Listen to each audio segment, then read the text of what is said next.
Aujourd'hui, nous allons parler d'une petite graine qui peut avoir un grand impact sur votre santé intestinale, c'est bien évidemment le psyllium. Vous avez peut-être déjà entendu parler de lui, mais savez-vous vraiment pourquoi et comment l'utiliser? On va voir ça tout de suite.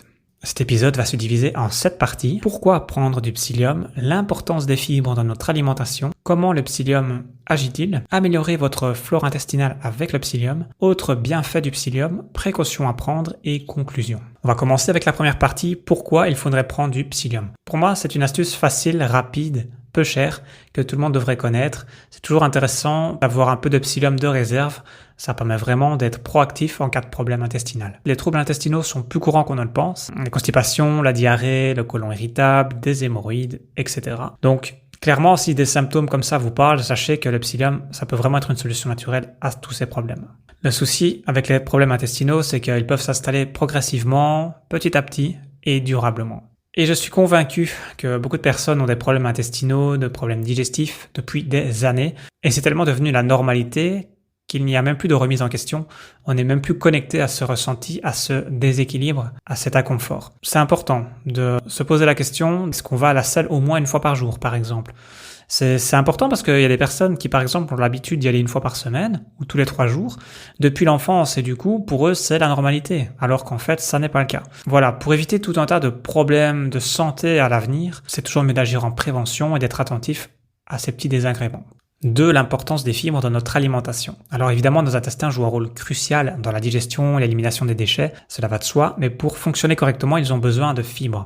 Il faut bien admettre qu'au niveau occidental, globalement, on ne mange pas suffisamment de fibres. D'après les statistiques que j'ai pu trouver, on consommerait en moyenne 17 grammes de fibres par jour au lieu de 25 à 40 grammes recommandés. C'est ça aussi qui favorise la constipation, des mauvais sels, des gaz, etc. C'est aussi dû au fait de ne pas consommer suffisamment de fruits et de légumes ou de céréales complètes. Beaucoup de personnes ne les tolèrent pas parce que intestin déjà fragile, mais là aussi il y a des actions à prendre pour pouvoir peu à peu commencer à les tolérer. Pour moi déjà ça pose question. Ne pas être capable de digérer des fruits ou des légumes crus, même en petite quantité, même sans la peau, c'est quand même problématique. Alors je ne dis pas dans certaines pathologies, quand il n'y a pas le choix, il n'y a pas le choix. En dehors de ça, c'est toujours mieux de se pencher sur la question pour essayer d'améliorer les choses quand même, afin de pouvoir bénéficier des avantages de cette alimentation. 3. Comment le psyllium agit-il? En fait, le psyllium est une source incroyable de fibres solubles. Donc ces fibres-là vont se lier à 40 fois leur poids en eau, ce qui rend le contenu intestinal beaucoup plus volumineux et ça va donc stimuler davantage le péritaltisme, c'est-à-dire les contractions intestinales. Il va donc y avoir une espèce de gel qui va faciliter le passage des selles dans les intestins, ce qui va donc faciliter tout simplement le transit. 4. Améliorer votre flore intestinale. En effet, pour avoir une bonne flore, bien sûr, c'est multifactoriel. Le stress, l'alimentation, la complémentation, la qualité du sommeil, la qualité de la digestion, de la mastication.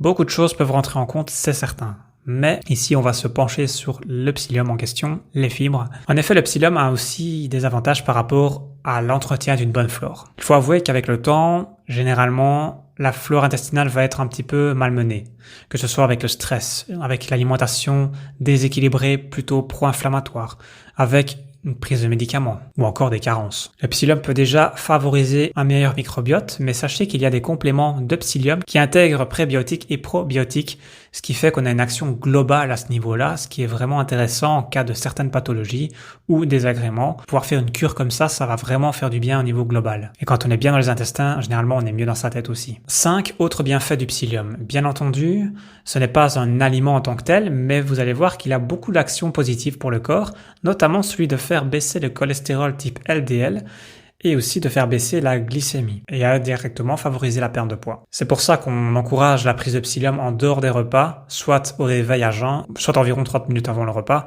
L'idée, c'est vraiment d'apporter ces fibres-là avant de manger, ce qui va déjà augmenter la satiété, augmenter l'apport de fibres, qui va alors ralentir l'absorption du repas dans le sang, ce qui va limiter la montée glycémique. Mais pour cette partie-là, je vais dire, si on a un repas déjà suffisamment riche en fibres, ça peut suffire. 6. Les précautions. Alors globalement, la prise est bien tolérée. L'idéal est quand même de commencer par des petites prises de 5 à 10 grammes pour voir déjà comment ça se passe. Et l'important, c'est surtout de boire suffisamment de l'eau.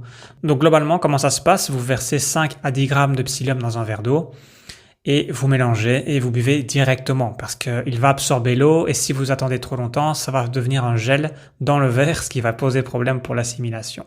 L'idée, c'est que ce gel se forme dans vos intestins afin d'avoir tous les bénéfices. Et moi, je conseille souvent de boire un deuxième verre d'eau après pour vraiment optimiser le transit. Le plus important ici, c'est vraiment de le prendre au repas et de boire suffisamment de l'eau avec et après le psyllium. Comme ça, on a vraiment un bon transit, on évite vraiment tous les risques potentiels de ne pas boire suffisamment et d'avoir une espèce de gel qui reste un peu bloqué. Mais globalement, de 5 à 10 grammes, si vous buvez au moins 2 verres d'eau après, il n'y a pas de souci. C'est la conclusion. Voilà, vous en savez maintenant un peu plus par rapport au psyllium. Si vous souhaitez vous complémenter, on retrouve du psyllium un peu partout maintenant. Généralement, c'est de la bonne qualité. Maintenant, si vous souhaitez avoir une recommandation de marque de complément qui contient psyllium, prébiotique, probiotique par exemple, pour vraiment avoir une action globale au niveau intestinal, microbiote, vous pouvez vous référer à mon site web www.alainbureau.be et sur ce site web, en page d'accueil, vous avez les cadeaux, c'est-à-dire les fiches gratuites que je vous mets à disposition. Et vous pourrez y trouver notamment la fiche avec les marques de compléments que je préfère, avec lesquelles je collabore et avec lesquelles j'ai des réductions. Donc vous pouvez les consulter gratuitement, il vous suffit d'indiquer votre adresse email pour y avoir accès. Après, si vous souhaitez un conseil personnalisé, n'hésitez pas. Je vous conseille dans ce cas-là de prendre un petit rendez-vous, même 30 minutes, c'est suffisant pour ce genre de choses. Et on pourra alors voir ça ensemble si vous le souhaitez. Voilà, je vous remercie pour votre écoute et à bientôt.